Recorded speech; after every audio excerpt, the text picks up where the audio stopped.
Bismillah ar-Rahman ar-Rahim. Assalamu alaikum and welcome to the program. Wednesday morning it is, and time for us to get talking right here on Let's Talk with me, Julie Alli. We're going to be looking at ethics and toxicity in the workplace.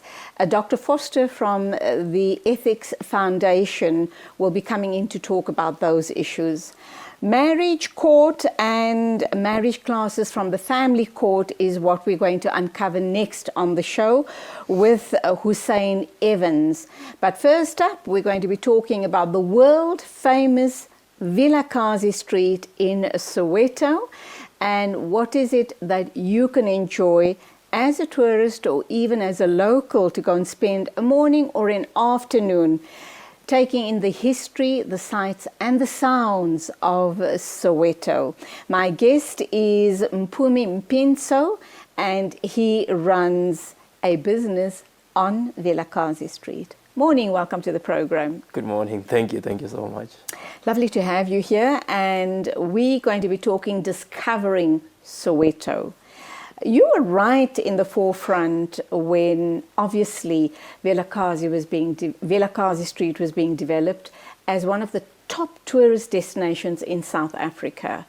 What was going through your mind at the time, and what were you thinking you could add to this total experience of this amazing historical place, Vilakazi Street? Yeah, well, at the time... you were much younger then, obviously. Yeah. So at the time, I think I was still going to school. But I mean, the potential of it to be where it is right now had always been there. So for me at the time, I looked at it as, Nelson Mandela's house, it's a museum, people get to learn about Nelson Mandela.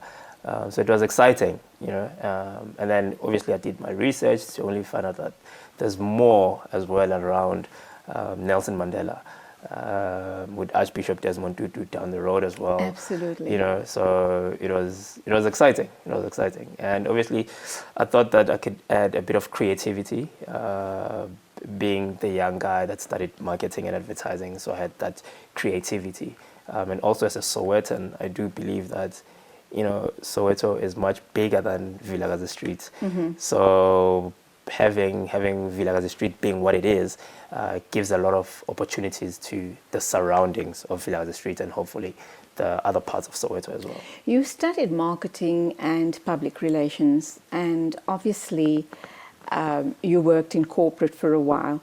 When did you kind of get this idea that you could do something as far as tourism is concerned? And I know that you're also affiliated with Brand South Africa. Yes. Talk to us about all of that, and obviously for other people watching us this morning to understand that if you apply your mind, and as far as everyone comes onto the show and talks about, the only way we can move forward as South Africa is for people to become entrepreneurs. Easier said than done. Yeah. You've got to have the right attitude, you've got to have the right ideas, you've got to have the product that's going to sell. Yeah, so I started around 2015. Obviously, before that I was studying marketing in college, and then I had my own marketing company. But then I went into tourism around the same time when Fees Must Fall was a big debate in the country. I remember reading an article saying that we're using Fees Must Fall as an excuse to not go to school, to disrupt, to vandalize and destroy. So I thought, as a young person... Let me just stop you there. What are your thoughts about all of those statements? Disruption, not wanting to go to school, an excuse to create havoc in the country? Reality is there is a few group of the youth that feel and believe in those values, but there's also a huge majority of the youth that do not agree with vandalizing things to get the government's attention, and so that's when I then took it upon myself to be part of the majority of the group that doesn't agree with the other side, to say let's rather show positivity as the youth of South Africa. So when that was happening, I wasn't a student. I had finished studying, but it affected me as the youth of South Africa because we were put in the same bracket to say the youth is doing this and this and that. I'm thinking that, yes, you have every right to demand fees must fall. Our parents and grandparents were exploited for far too long by the apartheid regime. However, why do we not apply our minds in terms of the very infrastructure that we are destroying? We are, as taxpayers, having to fork out more money to regenerate everything that we've destroyed. And how do we get that very pertinent message across to youth that are so set on their goals, that believe that this is the only way they'll be heard or noticed? Yeah, well, everybody needs to step up, to be quite honest. The people in power, they need to step up, because at the same time, people were promised a better future, and it's just taking a bit longer. And as humans, I think we all just a little bit impatient. So when people are impatient, they can do anything and everything to get the message across. So for us to get to a point where everyone maybe understands or everyone is on the same level ground, is for people in power to step up, and then us who are not in power, what we can do is contribute positively where we can. Hopefully then other people can also see the positivity that we're trying to make, and then join in the positive train, basically. So you decided that I've got this, I've been schooled in these different areas. I can go out and make a difference in my life. You also spoke about having your own marketing company. Why didn't you pursue that?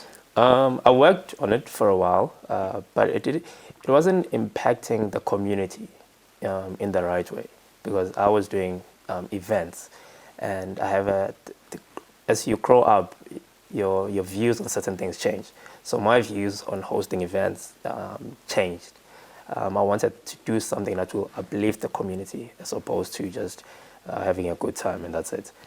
So that's when I didn't go further with the events through my marketing company. I then decided to do the bicycle tours, and then obviously, like I said, Fees Must Fall was a hot topic at the time, and I wanted to contribute positively into the community. So I then decided, look, let me have a bicycle tour company and share the beautiful history that we have in our country with visitors from all around the world, and also with locals, and also have sort of like an initiative attached into it, which is the book element into my tours, to say, because bicycle tours are pricey, so especially for us locals. So I then decided to say, look, if you donate a book, you get a 10% discount. And then I will collect all those books and then donate them to community libraries, whereby, we can give children access to books that they wouldn't maybe normally have access to, because most people do have books collecting dust at home. So this is a fun and cool way of getting rid of the books. And then I will share them with people that can use the books very effectively. How did you come by the idea? I mean, here you're running your own marketing company, event management, etc. Did you happen to be on Vilakazi Street and saw a gap in the market, just thought, or did you see something like this being run elsewhere in the world or in the country and thought, this might work for me on Vilakazi Street? And the powers at play, because obviously there are a lot of bylaws involved in a place like Vilakazi Street, because people will then think, you can have a whole lot of spaza shops springing up on Vilakazi Street. So it's got to be very, strictly managed and maintained so that the attraction is there, not only for locals, but for overseas visitors as well. All right, so no, I was not on Vilakazi when this whole idea came. I have a cousin, more like a big brother, who was a security guard at the Hector Peterson Museum. So he was interacting with a lot of tourists, and they always asked him where can they go after Nelson Mandela's house and Hector Peterson Museum.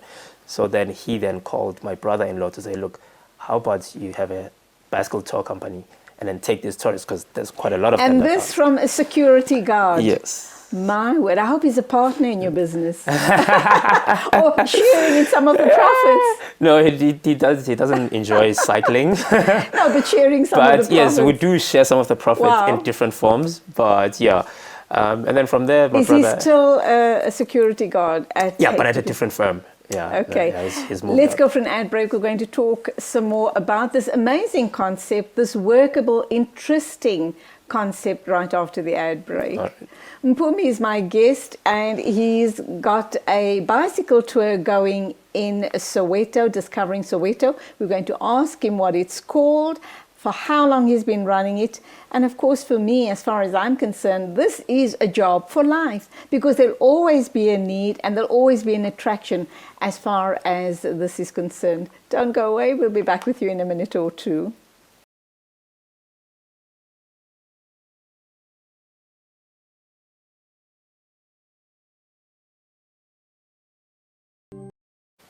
We're talking to Mpumi. The name of his business is Book Iboni. Iboni meaning bicycle. Obviously, that's a colloquial term. And he's here to talk about this amazing idea he came about, promoting bicycle tours in Soweto. And 5 years later, I think it is 5 years, 5 years later, he is going so strong. Let's get back to your cousin, the security guard. Yeah. I mean, amazing that he could bring this idea forward to you guys. Did you think it was workable? Yeah, I did. I don't know. I'm always that person that gives things a chance. Okay. Doesn't matter how crazy or how impossible it looks. I always give it a chance, and that's what I did with the bicycle tour. Because my brother-in-law would then called me and said, come market the business and just oversee everything, because he had a full-time job elsewhere. So that's when I managed the business. But then my creativity and his business beliefs didn't go hand in hand. So that's when I was like, you know what, I'm gonna go try this on my own, because it's giving me the freedom to exercise all these creativity things. So I left him and then started Book Iboni on my own, and that's when I was able to then be as creative as I can be. How much of research went into this? Did you kind of, research if something like this is happening anywhere else in the country or in the world? Yeah. And what did your research suggest to you? I did look at the research, especially with bicycle tours and tourism in South Africa and everything. And I saw that, yes, there's many tour companies all across the country. But what was lacking is something that's had a wing to benefit the community. In a way, because everyone else, yes, they have amazing bicycle tour companies and they give back to the community and stuff like that. But I felt like that the giving back was done not so creatively. You want to do something that will attract the young guys to look at bicycle tours as like something cool. They're like, oh, this is something cool. I can maybe go into it. I want to be a tour guide. So that's when I was like, then that's where I'll position myself to have something that added extra that's really going to benefit the community. Yes. So obviously you have a love of books. Yes. You must be an avid reader, and you've now married the two, and you realize that books really take you to places you never ever thought imaginable. Yes, that is true. What feedback are you getting from the communities as far as your books, the donation of the books is concerned? Well, to be quite honest, it's been amazing. That's why we have the tour the libraries, where we go and donate the books to community libraries, and then just hearing how appreciative they are of the books, because whenever I go and be like, oh no, me and my friends Brand SA and Play Your Part will come to deliver the books on this day and that day, they think, oh, okay, maybe you'll come with like 3 books, and then we show up with like 1,000 books. Wow. Okay. And then just to see how very appreciative they are. Well, that tells me you're running a thriving business. You started out with one bicycle. In fact, you didn't even have a bicycle. You hired a bicycle. Yeah. You're now sitting with a stable of 40 bicycles. Yeah. Amazing, isn't it? And are you planning to grow it even further? The demand is there, so I'm planning to growing it even further. So with the bicycles, the fortunate or maybe unfortunate part for me is that in South Africa, people don't look at bicycles as a form of transportation or as a form to keep healthy. So that's why I'm able to have my bicycles, and everyone is like, oh, but Mpumi, you're so old to be playing with bicycles. And I'm like, but I'm not playing, I'm making Yes. business, and also uplifting the community. So for me, it's an advantage, because then everyone is always interested to say, but what is it with these bicycles? So it gives me an opportunity to market my business, and also just give insights about bicycles as well. Why bicycles? You could have gone the rickshaw route. You could have gone those tiny scooter routes, whatever they're called. Yeah. Why did you pick on bicycles? Well, I grew up cycling.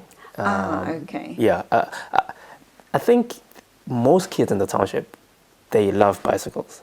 It's just that the love is not being directed into the right direction, because with the sport of cycling, it's still seen as the elite sport, especially in South Africa, because of the costs involved. Yeah, but I have a foundation, and I work with kids that can make bicycles from scratch. Wow. So the love and the passion for cycling is there. It's just that it's not being directed. So with me, it was easy to say, I'm gonna use bicycles to show people around Soweto, because bicycles, for me, I've always loved bicycles. So it's a great hit. The cycling tour is a great hit with locals and internationals. Yeah. Your foundation, you say kids can build bicycles from scratch. So are you talking about unwanted, unused scrap cycles that they then rebuild?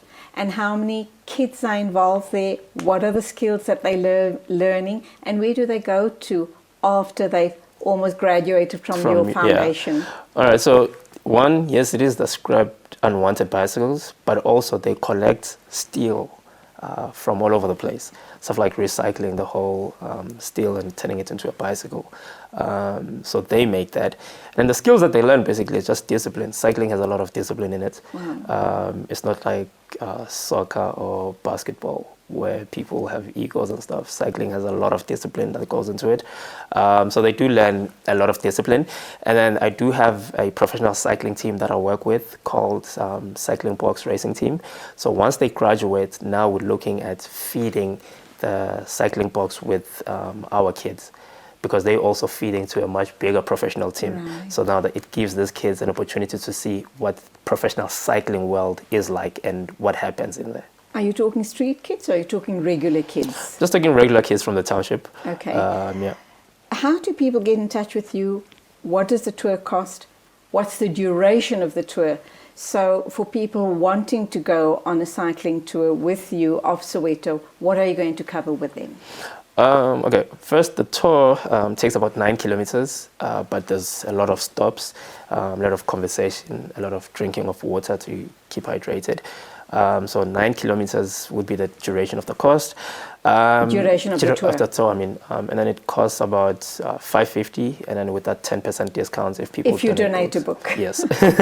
Okay. Important. Right. People get that 10% discount when they donate books, and they can book via Airbnb. There's a platform called Airbnb for world travelers. Right. If you go on Airbnb experiences, my experience is called Cycling the Streets of 2 Nobel Prize winners. Wow. Very easy to find as well, because I am one of the top hosts, so it's at the very top, and then they can book via there, or alternately they can find Bookie on social media. There's all the details, phone numbers and email addresses on social media. What's the tour going to cover? So we know Vilakazi Street is obviously late Nelson Mandela's house. Just explain to me the upper and the lower part of Vilakazi Street. Yeah, all right, so we cover Vilakazi Street as a whole, with Archbishop Desmond Tutu's house down the road. And like I was saying earlier, Vilakazi Street is sort of like divided into two. So the downside from Nelson Mandela's house, or let me say from the Hector Peterson Memorial Corner, down passing the late Nelson Mandela with Archbishop Desmond Tutu, that's the township, strictly township vibe. And then from there, from the Hector Peterson Memorial Corner up the road, you get a more of a very calm vibe. It's very quiet. It's like in the suburbs of South But that's Africa. where all the coffee shops and the restaurants are. Yeah. And I guess it's a deliberate attempt by the business owners on that part of the street yeah. to keep it that way. That's right, yeah. For the purpose of the travelers to make people feel comfortable and safe. Yeah. And that's the other big issue. People have this perception that the moment you mention Soweto or a township, I can't enter that space because of the crime. What's the situation? How do you respond to those type of statements? Yeah. Look, you have to witness the place for you to make that kind of a statement. And of course, I mean, we all cautious, we're all scared of certain parts. But with me, I think I've built enough trust with world travelers to get to reassure good reviews. them. Yeah, to reassure them through the reviews that we get from people from around the world that have traveled and came to Soweto via us. So yeah, but to just put it plain, that there isn't that much crime anymore in Soweto. Yes, there is petty crime here and there. There's arguments that go out of control. But when it comes to crime, I've been doing this for 5 years. I haven't witnessed anyone, trying to do any bad thing to us with our visitors. Your visitors. Yeah. You've to had be no honest. incidences. No. What were the challenges in setting up this business? 5 years down the line, you're doing great, and the business is growing. And how has Brand South Africa and Tourism South Africa supported you through this initiative? Yeah, with Tourism South Africa, they bring in their office very soon. So that's one way of supporting. But with Brand South Africa, I mean, being one of their Play Your Part ambassadors, they were able to support me by, spreading the word about what I do. Wow. Because they have a so much, it's part much of their bigger promotion audience. campaign. Yes, because they have a big audience as well, inviting me to some of the sessions to come and learn as well. So that has been a major support. Then with South African Tourism as well, they had an online course that I did to qualify as a South African expert, to know more than just Vilakazi Street, to know about Soweto as a whole, to know about South Africa as a country. So we do get a lot of support, especially, spreading the word about what entrepreneurs do. I think it's more than throwing money, because sometimes you can throw money at a business, but then if I don't know how to market the business, then that money will go down the drain. Absolutely. So I believe in the word of mouth more than paid marketing. So with if you're gonna support me in that manner, I appreciate it so much, because I believe people take businesses seriously when they hear someone saying, "No, I've been there, I've done it, it's great." I think you stand a better chance of making sale like that, and as opposed to maybe paid marketing. Not everyone trusts True. adverts And that pop up. undoubtedly you're going to be creating employment going forward, because you do have a long-term plan. Yeah. We're almost at the end of the interview, so very quickly tell us what's your long-term plan and to create job opportunities for other youngsters. Yeah. So long-term plan is to have Bukiponi in different parts of Soweto, because Soweto is much bigger than Vilakazi Street. Yes, Vilakazi Street holds a very important part of our history, but also there's also other parts of Soweto that hold just as much important history. So the long-term plan is to have Bukiponi in different parts of Soweto. With that, obviously, comes employment opportunities. If I'm setting up in Dlamini, I will need a tour guide in Dlamini. I will need a bicycle mechanic in Dlamini. If I'm posting up maybe in Zola, maybe to host a music tour, teaching people about the Kwaito and the origins of Kwaito, and then I'm based in Zola, then I will need a bicycle mechanic and a tour guide in Zola. So that's my long-term plan. Good on you. I think you're an amazing young man. Loved talking to you, and may you grow from strength to strength. Thank you so much. That was Mpumi talking to us about Book Iboni. He's Discover Soweto Vilakazi on a bicycle. And it just sounds so amazing. And I truly am so encouraged by young people like him. He had a dream, he followed it, and he's realized it. And that then tells us that if you have a dream, nothing's impossible. You just need to believe in yourself, put your strength and your might behind it, and anything and everything is possible.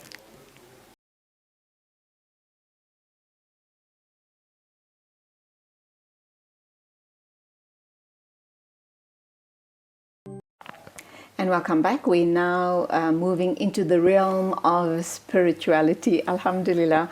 We have Hussein Evans in studio. I think it's Imam Hussein Evans. And he's here to talk to us about marriage classes and also the Islamic Family Court. He hails from El Dorado Park. And I guess the moment we hear El Dorado Park, we all kind of have these perceptions about a suburb or a township being absolutely riddled with problems regarding drugs and everything else that goes with it. Let's hear what Imam has to say about that. Assalamu alaikum, welcome to the program. Wa alaikum salam, jazakallah for hosting me. Lovely to have you here.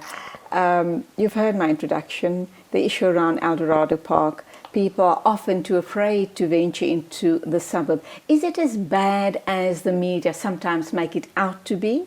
Is it the drug capital of South Africa, so to speak? I wouldn't go so far as saying it's the drug capital. I think it's sensationalism, mostly. I grew up in El Dorado Park. I'm almost on my 40s already. I have incidents of petty crime, burglaries, opportunistic crimes. But horrific crime in El Dorado Park is almost unheard of. Then we can get stats from the SAPs, but if you compare to other areas where people are locked up on a Sunday after lunch and the house is cleared out, armed robbery, that's unheard of in El Dorado Park. Because of the drugs, which is a national problem. Absolutely, it's in every suburb and every township. I think when the president visited us a few years ago, he just highlighted our plight and probably blew it out of proportion. Not saying there isn't a drug problem, but it's like any other part of South Africa. It doesn't reach the epidemic proportions where it's the drug capital of Johannesburg or even the drug capital of Gauteng. It's not as bad as that. Alhamdulillah, we're pleased to hear that, and hopefully it dies out not only in El Dorado Park but throughout globally. It really is destroying families, communities and society as a whole. Now, you get to talk to us about the Islamic Family Court and marriage classes. A lot of this is happening all around the Muslim world, and I know the Jamiat is also putting its might behind it, and then lots of attorneys and counselors and psychologists are entering the space as well. But you've told me off air that you've been running this for a long time, and it's a collaboration of two organizations. How did this come about? I'm a director of the El Dorado Park Muslim Council, which basically runs the madrasas and the masajid in El Dorado Park. There's about 3 masjids and about 9 madrasas that we run. In 2015, with the advent of social media and WhatsApp and everybody getting a smartphone, we decided also to have a presence on social media, and this was done with a broadcast list on WhatsApp. We started off small. Currently we have almost 1,800 contacts that we broadcast to, mainly from El Dorado Park.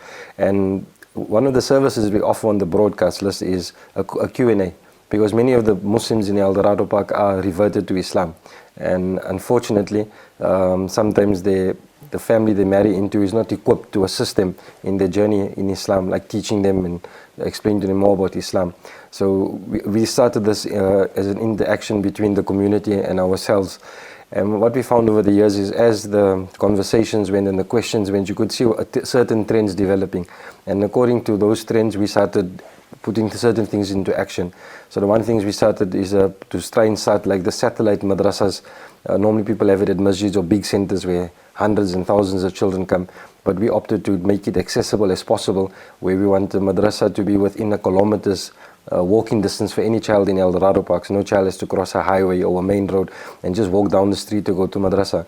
And we are succeeding in that regard. There's only 1 or 2 areas of El Dorado Park we haven't touched as yet, but we've made the maktab during the afternoon successful. We've even had started madrasa now on weekends and in school holidays for people whose kids are going to the suburbs. We have adult classes, we have classes for muallimas where we train our own teachers, hifz classes for high school students during the week and on Saturdays as well. So we're trying to cover the entire spectrum as far as Islamic education is concerned. Now, one of the other things that became of concern many years ago, probably in 2009 and 10, this was just after I was an imam for a couple of years, when we noticed the rising trend of divorce. And because there's no statistics collated before, you couldn't tell if this was always the trend, if it's increasing, is it getting worse, but it was serious. I was, as an individual imam, I was probably seeing about 30 to 40 cases a year And if you take that over 10 to 15 years, it's many cases. So we decided that on the one fold is to help people exit their marriages in the Islamic way. But the other thing and more of concern is to assist them in finding marital bliss. And one of the fundamental problems we found is that people are not equipped for marriage. Unfortunately, because of media, social media, pop culture, people feel that the objective of marriage is only one, the consummation of love. And this is what marriage entails. Also they think. There's also they think, and they think that the only criteria is that if you're in love, that's enough to get married. Unfortunately, yourself will know as well, love or infatuation, lust can only sustain a marriage for a short while. If there's nothing else you bring to the party, it withers away. And we've seen this before. I'd like to correct you because, and you brought up 2-3 very relevant words. You talk love, you talk infatuation, you talk lust. I think with young people, initially it's the lust and the infatuation, and that's a reality. You know, we're human beings, and that is a reality. The love, alhamdulillah, only comes afterwards, you know, when you live together and as a married couple and have children and go through the trials of a family, that's when the love starts growing. That's when the muhabbat truly starts growing. Yes. Initially, it's that initial attraction because she's a pretty face or he's a good-looking man, or because she's a good cook and he's got a good job, he'll be able to provide well, and all of those other side issues that come into play. But the true test, the true litmus test, is once you've lived together for a couple of years and navigate yourself through that marriage. No, that's true. That is true. Because normally a person you'd think they'd have a checklist of what they'd look for in a potential spouse, which is prescribed to us by the Sunnah of the Prophet sallallahu alaihi wasallam. We won't have much time to elaborate on all of that. But what happens is because people start the courting, and because they're courting and what we in St. Elders is jolling, all of that is pushed aside. And unfortunately, after spending time with a person, you fall in love with them. And then all those things that you were looking for in a husband or a wife, those are the things that you have compromised on. And you know, I make jokes with people, even in a Jummah. I say, the people get married, and then a few months later they say the husband can't maintain them, or the husband can't look after them. But the signs were there already. Because when you were courting, he was taking you to a drive-thru. He wasn't taking you to a restaurant. He was streaming videos on Wi-Fi. He wasn't taking you to the movies. Mm-hmm. So the signs were there that he couldn't afford you. But you threw a blind eye because you were in love. And then you say, in English they say it's not your fault if you're born poor, but it's your fault if you marry poor. So there's many things that they compromise because you start falling in love. And unfortunately they say the heart wants what the heart wants. And this is when we see those problems start creeping up later in marriage. If there's nothing else you bring to the party, then that does affect the marriage. You're an imam. Here we're sitting on Islamic media talking about marriage, the Islamic family court and marriage classes. But we're also talking about courtship, which we know is haram. But as much as you and I can knock that concept, we know the sad reality is that our young people, against our best wishes, are going to go out, they're going to court, whether they do it openly or in secret. Sad to say, it seems to be part and parcel of the 21st century, or the Western lifestyle that we've chosen to live. And I don't think there are very few families that can actually prevent a courtship. Is there any other way we can kind of get around this without getting two people married way too soon, and not prepared enough, and not go the courtship route? Because we know that it is not permissible, obviously. Like you said, on one side we know that it's not permissible, on the other side the reality of life is that people court before they get married. I've probably performed over 100 nikahs to date. Not one of them was an arranged marriage, where people didn't know each other from a bar of soap and saw each other the day they got married or the week before they got married. Everybody has some experience or history of courting. There's no way we can condone it. So what we've done in El Dorado Park is we've encouraged couples not only to attend the marriage classes. The marriage classes only deals with one aspect of marriage. We also encourage them to come for the adult classes, which caters for people from 18 years and older. And the classes are held separately for men and women because the teachers are female or male depending on the class demographics. And we encourage them to come for this as well. Like they say in English, families that pray together, stay together. Absolutely. So we try and encourage them to do everything. We've got an entire program that we've set out with many courses and many seminars scattered throughout the year to encourage them to find commonality or programs that they can attend to together. So this can cause them to become more closely knit as well. Now, you mentioned with the Islamic Family Court, so two organizations... All right, let's hold that thought. We're going to go for an ad break. But what I also need to kind of suggest here as we're speaking is this is not a problem that is unique to El Dorado Park only simply because you have a lot of reverts that are embracing the deen because of marriage. So you get a non-Muslim falling in love with a Muslim, and because they want to marry, the one partner reverts. And that's not the reason why we're seeing these problems. You have this problem playing out in the staunches of Muslim, Indian, and other nationality Muslim families. It's playing out globally, so it's not unique to El Dorado Park only, just because you have a higher incidence of revert Muslims entering the fold of Islam. We'll be back with you in a minute or two. Imam Hussein Evans is in studio talking about the issue in, I can't even say El Dorado Park, globally with troubled marriages. The honeymoon period doesn't even last for a couple of months in a lot of instances. And then lo and behold, they run into problem and young people are ending up getting divorced. So thus they have marriage classes and what is called the Islamic Family Court. We're going to uncover that in much more detail right after the ad break.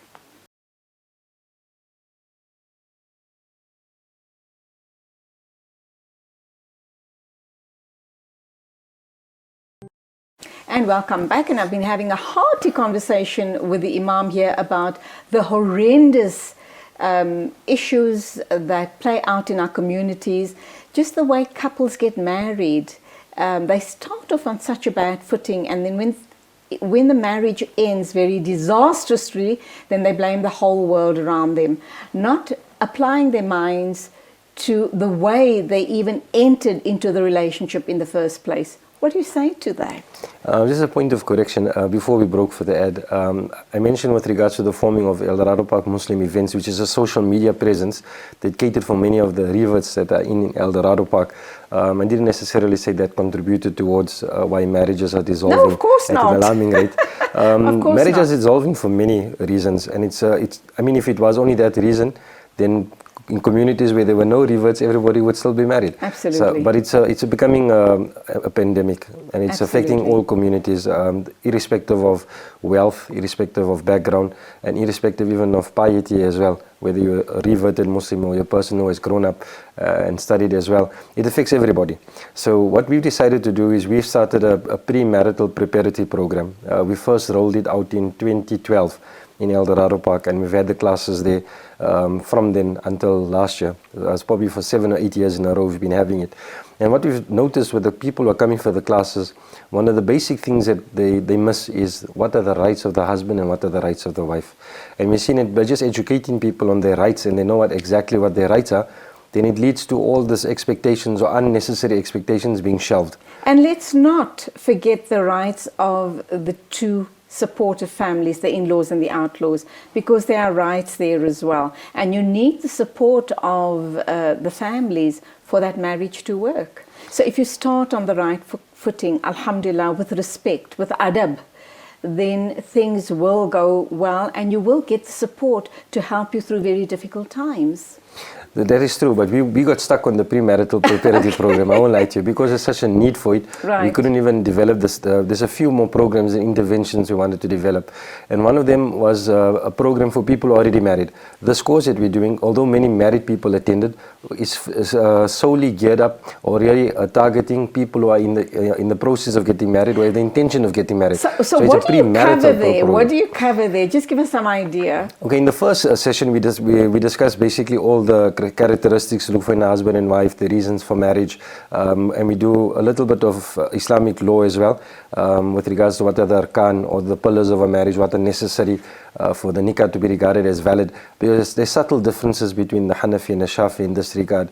For instance, in the Shafi madhab, a woman cannot get married without a guardian's permission. The nikah will be invalid. That is one glaring difference between the two. Whereas the Hanafi, it's not mainstream, it's not encouraged, but a woman can get married without her father's permission. in our madhab it will be regarded as invalid. So this is one of the things we try to correct in the community. So to make them understand that these are the laws that are conditions that need to be fulfilled in order for your nikah to be valid. And then we can move forward once your nikah is valid. So that covers on week 1. On week 2, we discuss intimacy issues between husband and wife. And it's not to teach anybody new, because like one Maulana said, whatever you imagine in your mind with regards to intimacy, the sun has already seen it before. With absolutely. Billions of people on the face of this earth. So we're not inventing anything there. There is what just regards to explain to them what are the do's and the don'ts when it comes to intimacy between husband and wife. And for respect in that, yes, for education, in that space. yes, education purposes, so you know what is right and what is wrong, and also sometimes to remove the guilt feeling. Because sometimes when people are told that you have to take a ghusl after intercourse and it's drummed in them that I'm in a state, napak, like it will say in other areas, or in a state of janaba, then automatically people start thinking it's a dirty act.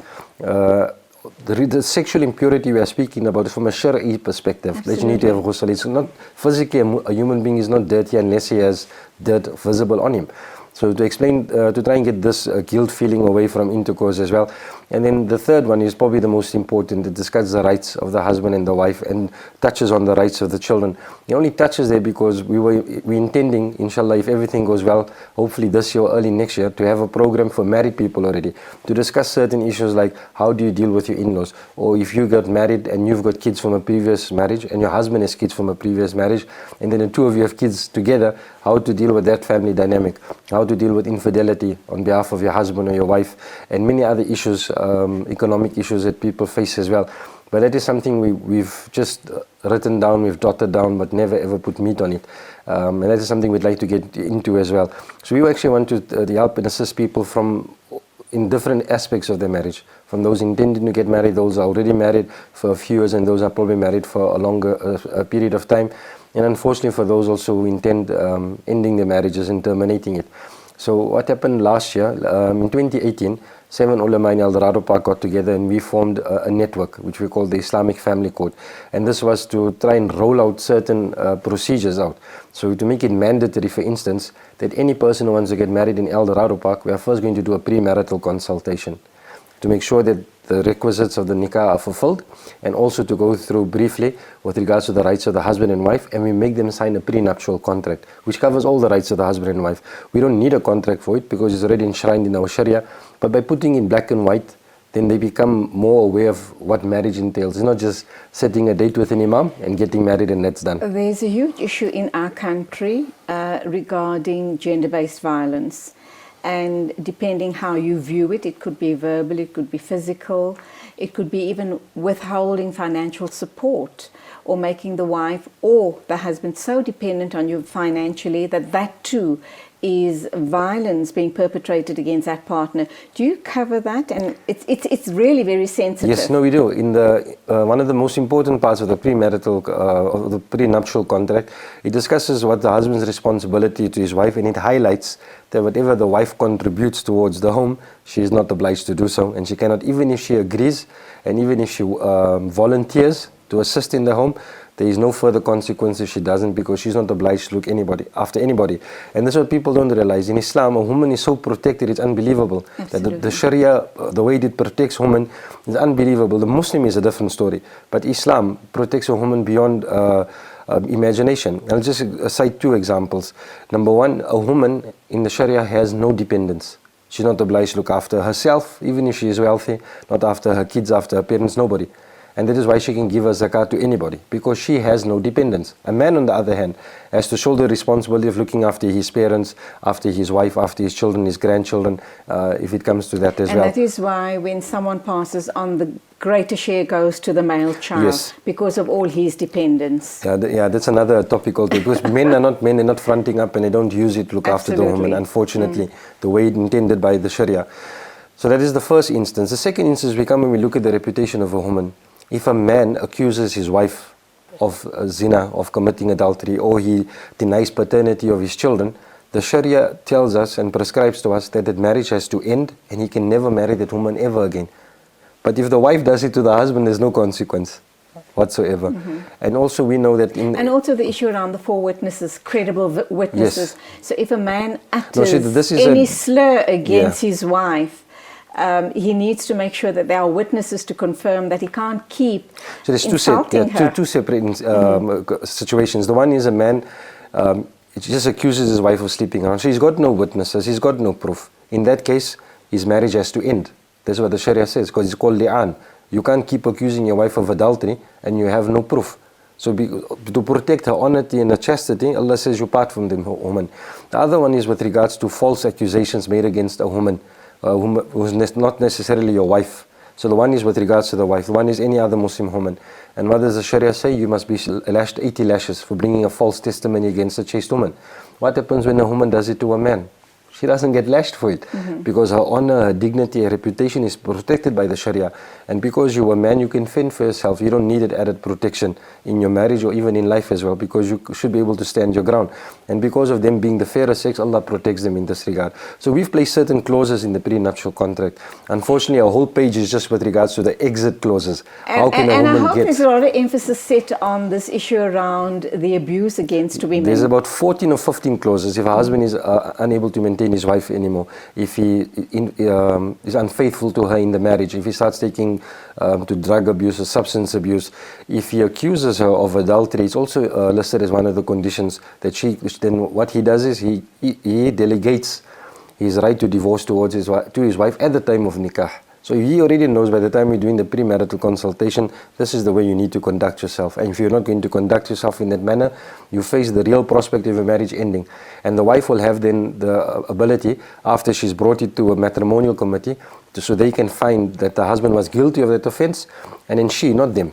They will just verify that your husband is adulterous, or your husband, we sent him for a test, he's taking drugs. Then she will decide if she wants to terminate the marriage or to give him a second chance. We're going to wrap up now, unfortunately. Okay. So much more interesting issues to touch on, but hopefully we can revisit this at a future date, inshallah. Amen.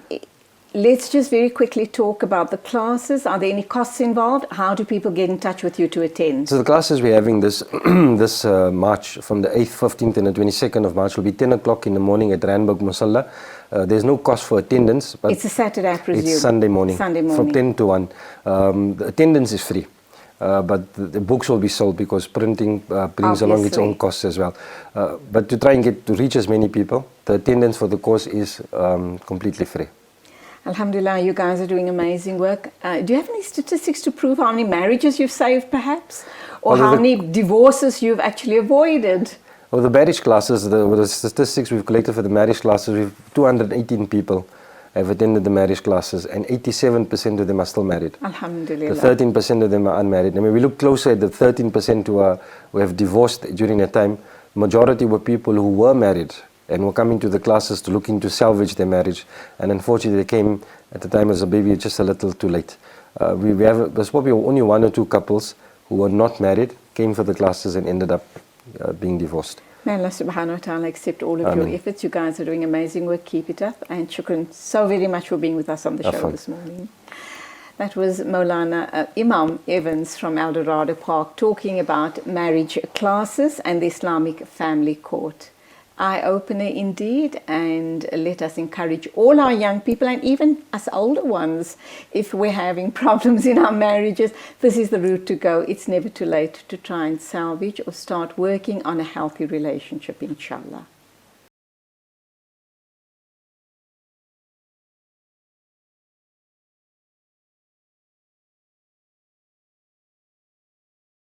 Welcome back, and I truly am enjoying the show this morning. We've had some amazing guests, and my final guest on the morning is equally amazing. He's Dr. Paul Foster. He is a psychologist with the Ethics Institute based in Pretoria. We're going to be talking about toxic workplaces, and as I've been thinking about this discussion, I also wondered, when you're in a toxic environment in the workplace, for example, what is it that you take home with you? And what about that person who is so toxic? Can you imagine just how miserable his life must be, or her life for that matter? Dr. Paul Foster, good morning. Welcome to the program. Thank you for having me. It's a pleasure to be here. Before I get you to respond to my opening statement, tell us about the Ethics Institute. What are you all about? Who are you there to serve? why would I engage with you at the Institute? Absolutely. I think, we were formed a while ago under a foundation called the Merck Foundation that wanted to fund specifically business ethics related institutes within countries to develop ethics, but particularly to bring in line with legislation, your social and ethics committees, good ethical governance, and help businesses to understand their ethical risk. So we're a non-for-profit organization. We work in both the public and the private sector, and we try to ultimately change culture and the values in organizations to improve them. It's a tough task in many cases. Oh, tell me about it. I was in the corporate environment for a very, very long time, and every time we had creatures like yourselves coming in to do workshops, etc., you kind of were on a high for a day or two, or a week for that matter, or you go on team building and you come back feeling very fired up and motivated, and in a little, after a short space of time, it all just seems to dissipate. Why is that? Absolutely. I think, an organization's culture is ultimately what it communicates to its employees in terms of what is right, what is good, what is desirable. And a small intervention, if one just goes in and touches the surface without deep change, which often comes from your leadership. So it's very difficult to change an organization from the bottom up. The leadership have to set the tone, what is considered good behavior. So in many cases, the culture may be rotten, so to speak, and one can try to do an ethics awareness intervention or a team build or something like that. But if the culture is not willing to change, if the governance of ethics in the organization is not willing to change, then you have issues. And I see organizations very much, if one looks at the basics of what an organization is, it is a set of relationships. That's basically all it is. It is relationships between stakeholders of different types, internal, external, and so on. And do we maintain those relationships effectively? Is it mutually beneficial? So in other words, do I as an internal employee benefit from working with the organization, and does the organization benefit from me? Does it benefit the customers, the clients, the consumer, and vice versa? And once that mutual beneficence is lost, that is where you ultimately find destructive behaviors that organizations have. And unless one changes the values, and not the values on the wall, the real values, the values that leadership commit to in an organization, and have that alignment throughout the organization, you will not have deep change. It will not work. There's this perception in corporates. You get the top dogs that earn the fat salaries, and the worker bees right at the bottom that do all the hard work and go home with peanuts, so to speak. That causes deep resentment, and I guess that's when you talk about all of the damage and the anger, etc., that starts unplaying. These team buildings and, the T-shirts that's given out on certain days and bonuses, etc., kind of satisfy you for that. It's very fleeting. It satisfies you for that little time, but you come back a little while later and you're stuck in that rut again. We also talk about organizations and the hierarchy, and very few of them, we kind of get in there because of the need to feed myself and to survive. But as you go up the ladder, they have this beautiful philosophy about paying forward, or, now having entered that space where you're going to make a difference to mankind. Very few of those top dogs really reach that space. I see a lot of top managers who are very vicious. They've gotten to the top because of the politics they play. And if you don't buy into their politics, if you don't become a spy in that office, you ain't getting anywhere fast, so to speak. We're unpacking the human psyche here. So all those top dogs, are we talking about a certain type of people? Are you talking narcissists? Are you talking sociopaths? Are you talking, borderline personality disordered people? Is it a certain kind of people that reaches the top? And do you have to have it in your person? Is it a trait that you have to have to make it to the top? Absolutely. I think this is a multifaceted thing. And I think one of the great researchers in the US, Professor Robert Hogan, who's been studying this for many years, he used to say that all you know about leadership in your organization, particularly in corporate, is that they've survived a political process. We don't know whether they're good or whether they're bad. We just know they know how to play the political game. Absolutely. And there are definite traits that one can pick up. Now, you get in psychology what we call clinical traits, which are when it becomes so severe that the individual cannot function. But in most cases, what we're dealing with in organizations are subclinical. They're not that severe, but they still have major outcomes. And the three major aspects that we look at is narcissism, a sense of self-ingratiation, arrogance, and almost a self-centeredness. And unethical behavior often happens when the self is prioritized over other stakeholders. So I start harming my stakeholders by taking from them.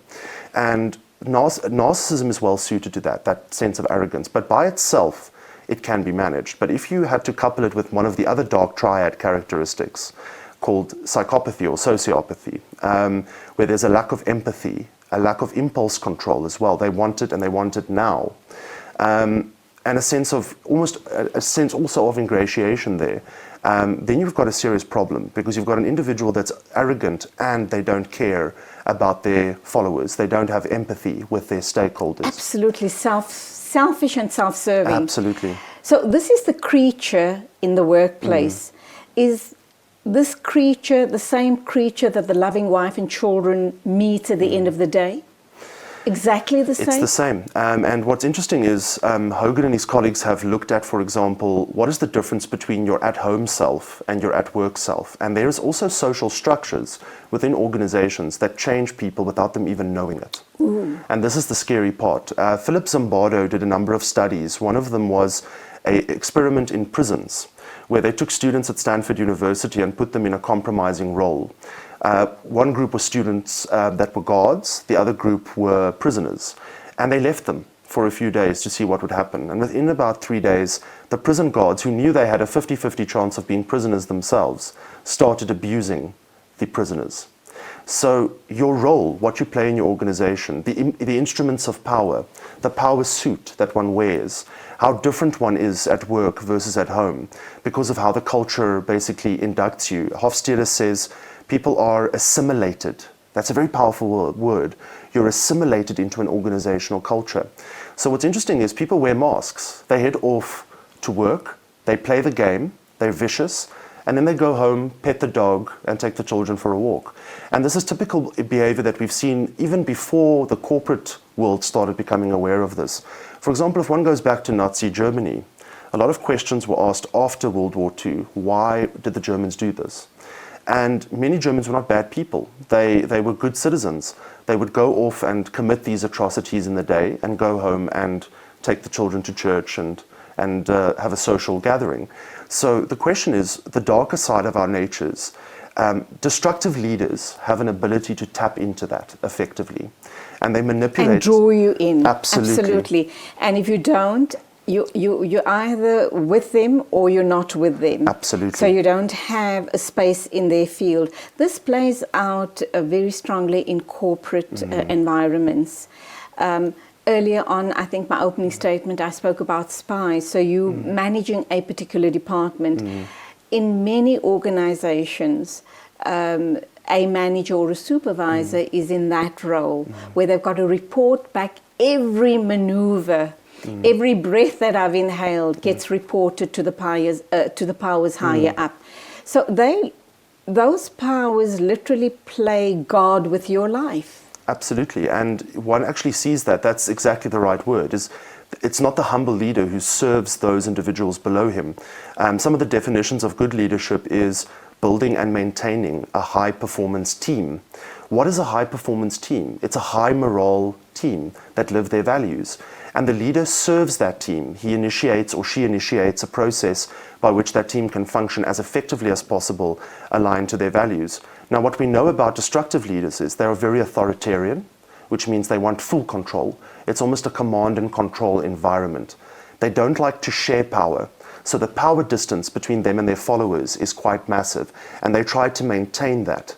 And very often they also select into the organization colluders, people who have the same value systems as they have. And they promise them power because that's what they also care about. And these colluders, as long as they don't get too close to the top leader will be okay with them. But as soon as they start competing for power, and this is often what you start seeing, there's a viciousness that is engaged, and they don't care about the fallout in terms of their followers. What is interesting also is that as that power distance becomes greater, we know from the Gini coefficient, which looks at inequality in countries, that there's a very strong correlation between inequality and violence in countries, particularly homicides. And what is fascinating is we've asked the question, if that is the case in society, what happens inside the organizations that we have? Absolutely. Let's go for an ad break, and when we come back, let's talk about what is presenting here in South Africa, playing out as we speak, the issue around women leaders, the space they're finding themselves in, and very especially black women leaders. Do they end up becoming as vicious, as ruthless, as narcissistic? Or if we see more and more black female leaders in the country, are we going to see a better country, hopefully? All of that right after the ad break. I'm talking to Dr. Paul Foster. We're talking toxicity in the workplace and how much of that we bring into the home. What sort of lives do those people have? How do they live with themselves? We'll try and uncover all of that in the show, so stay with us.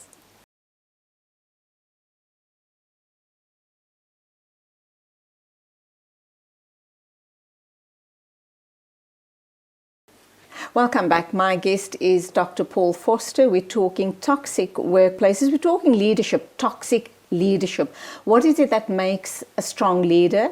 And we know you've got to be, I stand corrected, but it seems that you have to be ruthless to get to the top. Would I be correct in saying that? Indeed. To some extent, there are certain traits which are looked at very positively for leaders. And one of them is a sense of self-confidence. So very often the interview is very biased towards people that have a overinflated sense of self. They look good. They say they'll fix this place. They say the right things. They say the right things. And we also find that the interview biases people. But there's something else that happens to a great extent in terms of job simulation exercises, which are often the main thing that's used to select leaders. And one of them is called the leaderless group discussion, where they will put leaders in a room and see who commands the room. And people that have these traits, narcissism and psychopathy, they tend to look really good in these types of exercises and be selected into a great extent. So there was a famous psychologist in the US, Wayne Cassio, and he said, we have to be very careful of the interview because he used an analogy. He said in the Western world, people would interview one another for months or years before they get married. But still the divorce rate is at 71%. Absolutely. What do you aim to learn from a 30-minute interview? So there are good psychometrics. Out there, psychometrics are tests. You have these psychometric tests, you undergo them to see if you're a fit for the organization. But I'm kind of wondering, despite these tests, you still have these horrible bosses in place. Absolutely. And the tests have failed us to some extent. One of the reasons is that there are very good tests out there that are well researched and well validated. But there are also those that are fly-by-nights. And there are two types that are generally used. The first is called an overt integrity test. And an overt integrity test asks the person directly whether they engage in any unacceptable behavior, which is actually silly because if you go into an organization, you're going to give your best self. So obviously these tests don't really measure what they're supposed to. But there's another clever technique where we look at personality. So the test doesn't ask you whether you are, what's the word I'm looking for, maligned or bad or interpersonally destructive, but they look at personality constructs that relate to those types of profiles. And they provide us with some good indication of whether the individual would engage in those behaviors.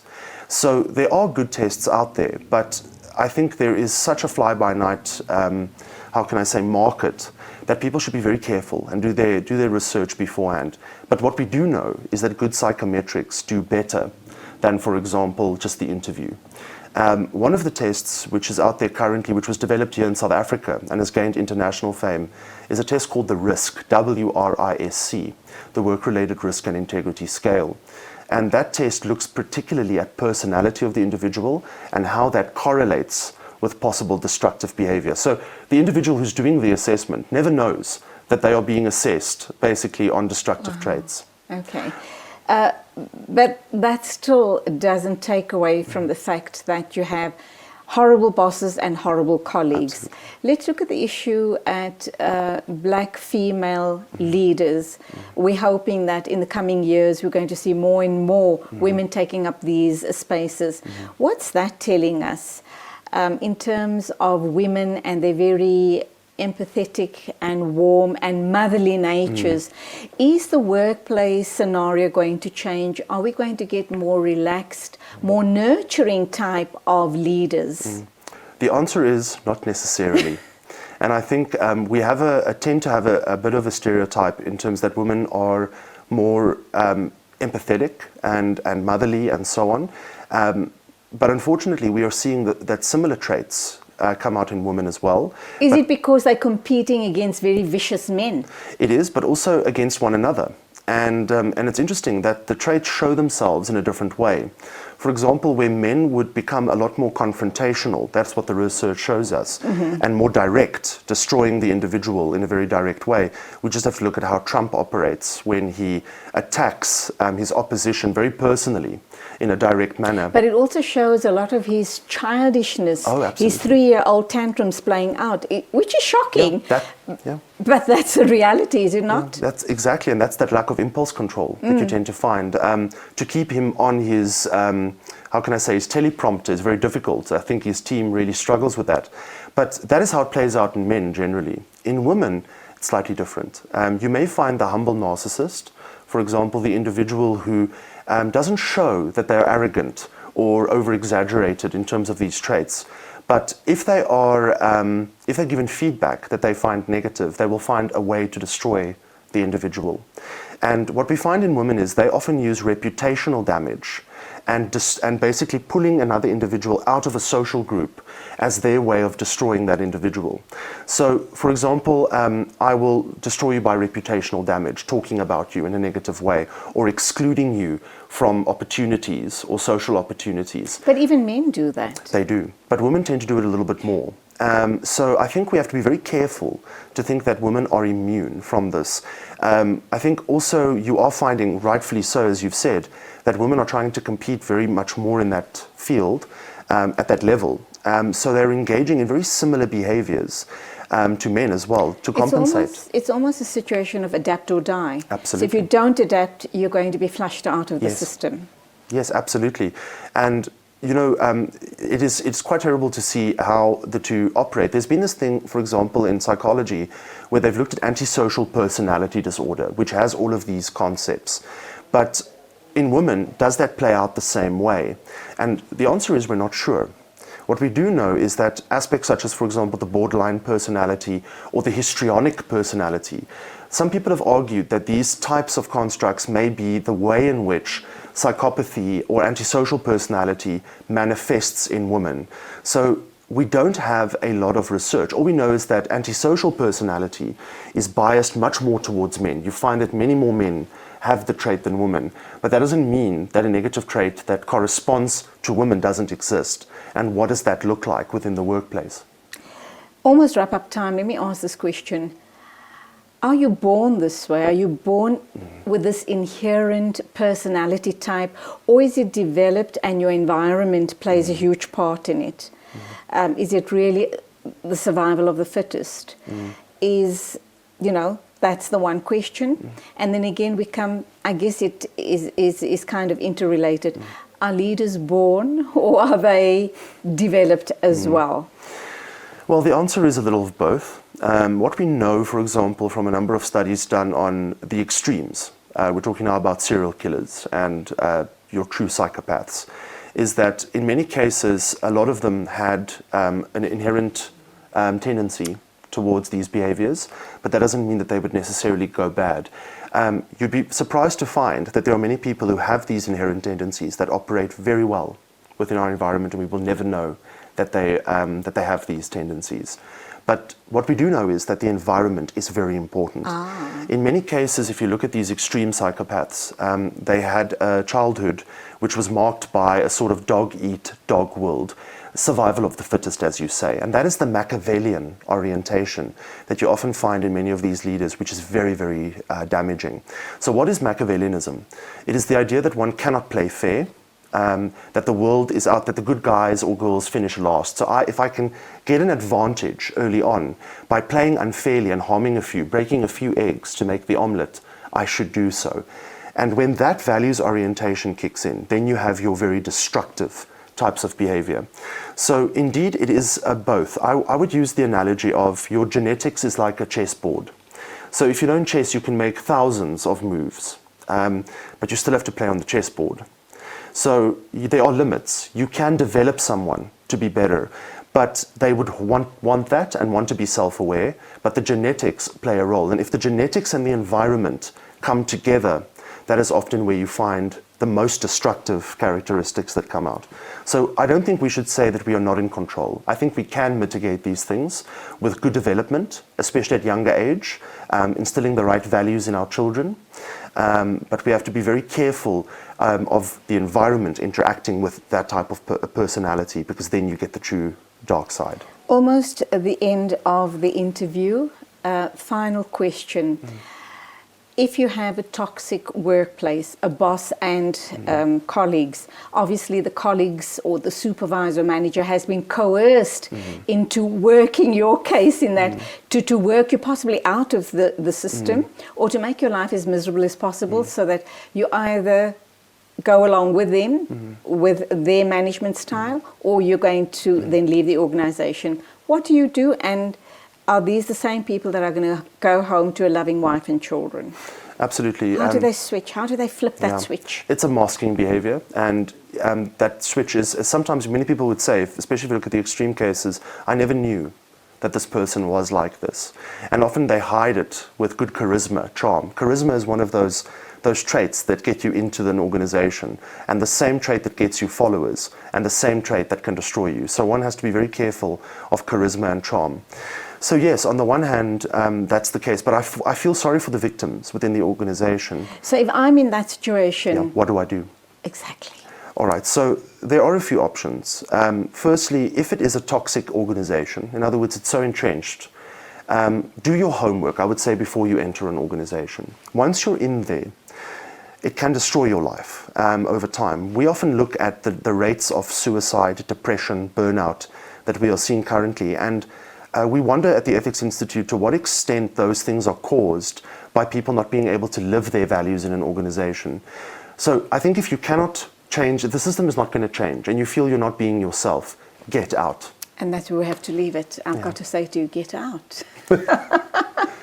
Dr. Paul Foster talking about most fascinating of subjects, personality traits. Well, that's what it boils down to, doesn't it? We're talking the Ethics Institute, toxic workplaces, and I guess that kind of sums it up for us, does it not? So if you're not happy where you are, if you're going home being a horrible person yourself, that means you're in a very toxic environment. Either you change, you adapt, or you die. And that's where we leave it. Thank you indeed for being with us on the show this morning. Thoroughly enjoyed all our amazing guests. Please take care on the roads. Until the next time, as always, it's Khodafis from me, Julie Alli.